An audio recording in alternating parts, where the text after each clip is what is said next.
அரவிந்த், நீங்கள் கௌரியை காதலிக்கிறீங்களா? அப்படின்னா ஏன் என்கிட்ட சொல்லலை? அப்புறம் எதுக்காக என்கிட்ட பேசுனீங்க அரவிந்த்? ரம்யா, என்னாச்சு ரம்யா? எதுக்கு அழுதுட்டு இருக்க? ஒன்றும் இல்லைண்ணா. என்னத்தையும் என்கிட்ட இருந்து மறைக்கிற மாதிரி இருக்கு.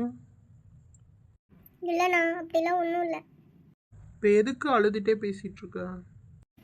ஒன்றும் இல்லைண்ணா, கொஞ்சம் கஷ்டமாக இருந்ததா தான். சரி ரம்யா, என்னமோ பண்ணு. ஏன் அரவிந்த் எனக்கு நீங்கள் இப்படி ஒரு துரோகம் பண்ணீங்க? நான் எதிர்பார்க்கவே இல்லை நீங்கள் கௌரிக்கிட்ட பேசிகிட்டு இருப்பீங்கன்னு. சாரி அரவிந்த், இனிமேல் உங்கள் வாழ்க்கையில் நான் வரவே மாட்டேன். என்னை மன்னிச்சிருங்க. நான் உங்ககிட்ட இருந்து நான் இப்படி எதிர்பார்க்கவே இல்லை அரவிந்த், நீங்கள் இந்த மாதிரிலாம் பண்ணுவீங்கன்னு. ஓகே அரவிந்த், நீங்களாவது சந்தோஷமா இருங்க கௌரியோட.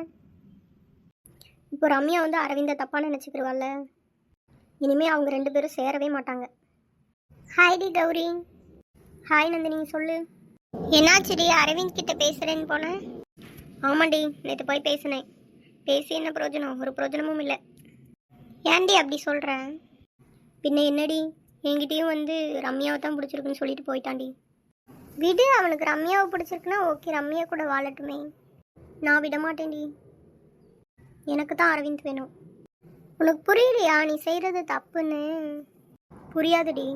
நான் இத்தனை வருஷமாக அரவிந்த் லவ் பண்ணேன். நீ எத்தனை வருஷமாக வேணால் லவ் பண்ணிக்கலாம், ஆனால் அவங்களுக்கு யாரை பிடிச்சிருக்கோ அவங்க கூட தானே அவங்க சேருவாங்க. உன் கூட எப்படி சேர முடியும்? சில நேரம் காதலுக்காக பொய் சொல்கிறது தப்பே இல்லடி. ரம்யா, நீ பண்ணுறது ரொம்ப ரொம்ப பெரிய தப்பு ரம்யா. இந்த மாதிரி செய்யாத நீ. அரவிந்த்க்கு ரம்யா தான் செட் ஆவா, நீ செட் ஆக மாட்ட கௌரி. ப்ளீஸ் அவங்கள விட்டுரு. அது எப்படி என்னால் விட முடியும்? நீ கூட அவங்களுக்கு சப்போர்ட் பண்ணுறல. இப்போ நான்லாம் யாருக்கும் சப்போர்ட் பண்ணல, இருக்கிறத தான் சொல்கிறேன். சரி விடு, நானே பார்த்துக்கிறேன் எல்லாத்தையும். என்னமோ பண்ணு ரம்யா, நான் சொல்கிறத வர வர கேட்க மாட்டேன் நீ. என்ன மச்சான், நேற்று என்னாச்சு? நேற்றுலாம் நிறைய விஷயம் நடந்துச்சுடா மச்சான், சொல்கிறேன்டா அப்புறம். இல்லை ஏதோ லெட்டருன்னு சொல்லிக்கிட்டு இருந்தியே, அதை என்னாச்சுன்னு கேட்டேன். ஆமாடா, அந்த லெட்டரில் என்னடா இருந்துச்சு? ஏன்டா மச்சான், அந்த லெட்டரில் 5 மணிக்கு பழைய பார்க்குக்கு வாங்கன்னு சொல்லி எழுதியிருந்ததுடா. நானும் நேற்று 5 மணிக்கு போனேன். போய் பார்த்தா 6 தெரியுமா? யாரா மச்சான்? சொல்கிறான். யாருன்னா அது நம்ம கௌரிடா. நான் நேற்றே சொன்னேன்ல, புதுசாக ஒரு லவ் நம்ம காலேஜில் ஸ்டார்ட் ஆக போகுதுன்னு. அப்போ அது உனக்கும் கௌரிக்குமாடா? மச்சான் தப்பாக பேசாதடா. அதெல்லாம் எதுவுமே நமக்கு செட் ஆகாதுடா. நமக்குன்னு ஒரு பொண்ணு இருக்கையில் நம்ம ஏன்டா வேற ஒருத்தவங்கள தேடணும்? எனக்கு ரம்யாவே போதும்டா. சூப்பர் மச்சான். பரவாயில்லையடா நீயும். சரி மச்சான், யாருக்காக வெயிட் பண்ணிட்டு இருக்க? நான் ரம்யாக்காக வெயிட் பண்ணிட்டு இருக்கேன்டா. நீ யாருக்காகடா வெயிட் பண்ணிட்டு இருக்காருன்னு? நான் யாருக்காகவும் வெயிட் பண்ணலடா. இல்லை பொய் சொல்லாதடாருன்னு. என்னடா சொல்கிற? அவன் யாருக்காக வெயிட் பண்ணுறான்? நான் சொல்லவாடாருன்னு. இல்லை வேணாண்டா, சொல்லாதடா. அப்போ ஏதோ இருக்கு, அப்போ சொல்லுங்கடா. அவனும் ஒரு பொண்ணை ரூட்டு விட்டுட்டு இருக்கான்டா. பத்தியடா, கூடவே இருக்க என்கிட்டயே சொல்லலை. யாரா அந்த பொண்ணு? வேற யாரும் இல்லடா, ரம்யாவோட ஃப்ரெண்டு தான்டா. என்னடா அருணு, அப்படியா? ஆமாண்டா, அப்படிதான். பேசியிருக்கேடா அந்த பொண்ணுக்கிட்ட இது வரைக்கும்? கேன்டீனில் பார்த்துருக்கேன், கிளாஸில் பார்த்துருக்கேன். பார்க்குறதோட நிப்பாட்டிக்கிறோம்டா, போய் பேசலாம் கூடாது. ஒரு பெரிய பிரச்சனையெல்லாம் வந்தால் யார் ஃபேஸ் பண்ணுறது? நாங்கள்லாம் எதுக்குடா இருக்கோம், பெரிய பிரச்சனையெல்லாம் வராதுடா. போய் பேசுகிறா அந்த பொண்ணுக்கிட்ட. சரி மச்சான், ட்ரை பண்ணுறேன்டா. ஐயோ, என் ஆள் வந்துட்டாடா, பாடுறா எவ்வளோ அழகாக இருக்கான்னு. சரி மச்சான், நீங்கள் வெயிட் பண்ணுங்க, நான் போய் பேசிட்டு வரேன். சரிடா, நான் கிளாஸ்க்கு போகிறேன்டா. ஹாய் ரம்யா. கண்ணை விட்டு கண்ணிமைகள் விட கேட்டார், கண்கள் நனையாதா? என்னை விட்டு உன் நினைவை நீ கேட்டார், உள்ளம் உடையாதா? ஏதோ ஏதோ இந்த இதயத்தை அழுத்தியதே, ஏதோ ஏதோ மாறியதே எந்த ஒரு இனி என்னாச்சு? எதுக்கு அழுதுட்டு இருக்க? தயவு செய்து என்கிட்ட இனிமேட்டு பேசாதீங்க ப்ளீஸ். இதுக்கு மேலே என்கிட்ட பேசாதீங்க ப்ளீஸ். என்னை விட்டுருங்க. ஒரு நிமிஷம் ரம்யா, என்னாச்சுன்னு என்கிட்ட சொல்லிட்டு போ ரம்யா.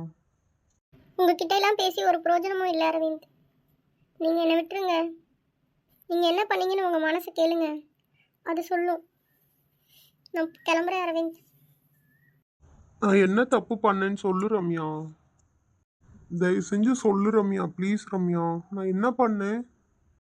என்னாச்சுடா மச்சான்? தெரியலடா, அவள் இனிமே என்கிட்ட பேச மாட்டேன்னு சொல்லிட்டு போயிட்டான். ஏதோ அவங்களோட சண்டை எதுவும் போட்டியாடா? இல்லையேடா, நானே காலேஜ் வந்தால் தான் பேசுகிறேன், மற்றபடிலாம் நாங்கள் பேசுகிறது இல்லையே. சரி விட்றா, கேன்டீன் வருவாங்களா அப்போ பேசிக்கலாம். சரி மச்சான், எனக்கும் ரொம்ப கஷ்டமாக இருக்குடா. சரி வாங்கடா, இப்போதைக்கு கிளாஸ்க்கு போகலாம். சரி மச்சான், வாங்க போகலாம். ஏன்டி ரம்யா அழுதுகிட்டே உட்காந்துருக்க? இப்போவும் உன்னை சிரிச்ச முகத்தோட பார்த்துட்டு இப்போ அழுகிறத பார்க்கும்போது ரொம்ப கஷ்டமாக இருக்குடி. எனக்கு மட்டும் என்ன ரொம்ப ஆசையாடி அழுகணும்னு. எவ்வளோ கஷ்டமாக இருக்குது தெரியுமா? அவர் இப்படி பண்ணுவார் நான் எதிர்பார்க்கவே இல்லடி. அப்படி என்னடி பண்ணாங்க அந்த அண்ணா? ஏடி நேற்று என்கிட்ட சொல்லவே இல்லடி. சொல்லாமையேனும் போய் கௌரியை வந்து பார்க்கில் பார்த்துட்டு வந்திருக்காங்க. அதை எனக்கு ஒருத்தவங்க ஃபோட்டோ எடுத்து அனுப்பியிருக்காங்கடி. கௌரியை தானடி பார்க்க போனாங்க. கௌரி அவங்களோட ஃப்ரெண்டு தானே. ஃப்ரெண்டாக இருக்கட்டும்டி, ஆனால் அது ஃப்ரெண்டு பொசிஷன் மாதிரியே தெரியல. கையில் பொக்கேலாம் வச்சுருந்தாங்க, 2 பேரும் நின்று பேசிக்கிட்டு இருந்தாங்கடி. எனக்கு ஃப்ரெண்டாக இருக்கிறதுக்கு வாய்ப்பு இல்லைன்னு தான் தோணுது. ஒருவேளை அவங்க 2 பேரும் லவ் பண்ணலாம், இல்லை என்னை வந்து சும்மா பேசிகிட்டு இருக்கலாம் என்கிட்ட. அரவிந்த், ரம்யா நீ இப்படிலாம் பேசாதடி. அப்படிலாம் அந்த அண்ணா பண்ண மாட்டாங்க. இல்லடி, எனக்கு இப்படி தான் தோணுது. 2 பேரும் லவ் பண்ணுறாங்களோன்னு தான் தோணுதுடி. சரி விடுடி ரம்யா, லவ் பண்ணால் பண்ணட்டும். நீ ஃபீல் பண்ணாத, அழுகாதடி. எப்பயும் போல் நார்மலாக இருடி. எங்கள் அண்ணன் எவ்வளவோ சொன்னான்டி, நான் தான் கேட்கல. நான் அரவிந்தை போய் நான் ரொம்ப நினச்சேன்டி. கடைசியில் அவர் இப்படி பண்ணுவார் நான் எதிர்பார்க்கவே இல்லை. சரி விடு ரம்யா, இப்போ தானே கொஞ்ச நாளாக தானே பேசிகிட்டு இருக்கீங்க. சரி விட்டு, இதுக்கு மேலே நீ ஃபீல் பண்ணாத, அவரை பற்றி நினைக்காத. நானும் ட்ரை பண்ணுறேன்டி. இதுக்கு மேலே நான் அவரை நினச்சி என்ன பண்ணுறது? வேஸ்ட்டுடி. ஹாய்டி, இவன் ஏன்டி அழுதுட்டு உட்காந்துருக்கா? நீ இப்போ தானே கனி வர்ற, அதனால உனக்கு தெரியல. சரி 2 பேரும் பேசிகிட்டு இருங்க, நான் கேன்டீன் வரைக்கும் போயிட்டு வரேன். சரிடி, போயிட்டு வா. என்னாச்சுடி ரம்யா, எதுக்குடி அழுதுட்ருக்க? ஹாய், உங்கள்கிட்ட பேசலான்னு தான் வந்தேன். சொல்லுங்க, என்ன விஷயம்?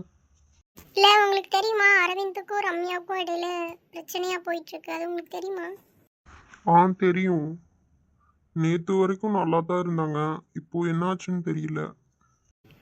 இவங்க 2 பேர்த்தையும் பிரிக்கிறதுக்கு யாரோ இருப்பாங்களோ, எனக்கு அப்படிதான் தோணுது.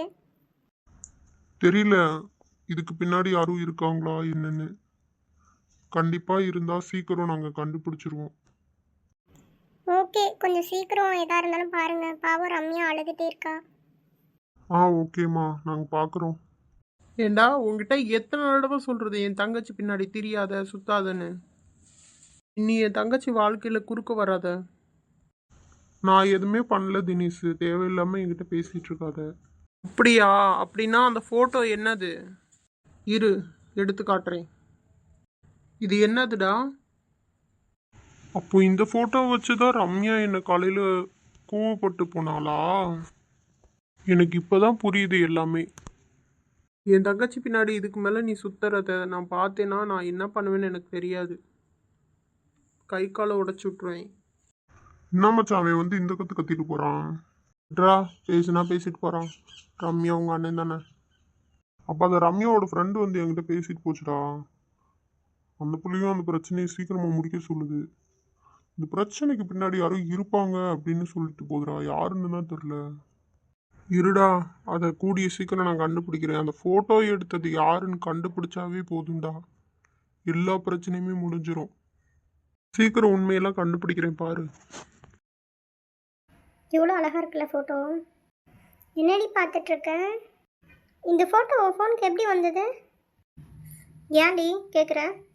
கேட்டால் பதில் சொல்கிறேன் கூட, நான் பார்த்துட்டு தரேன்.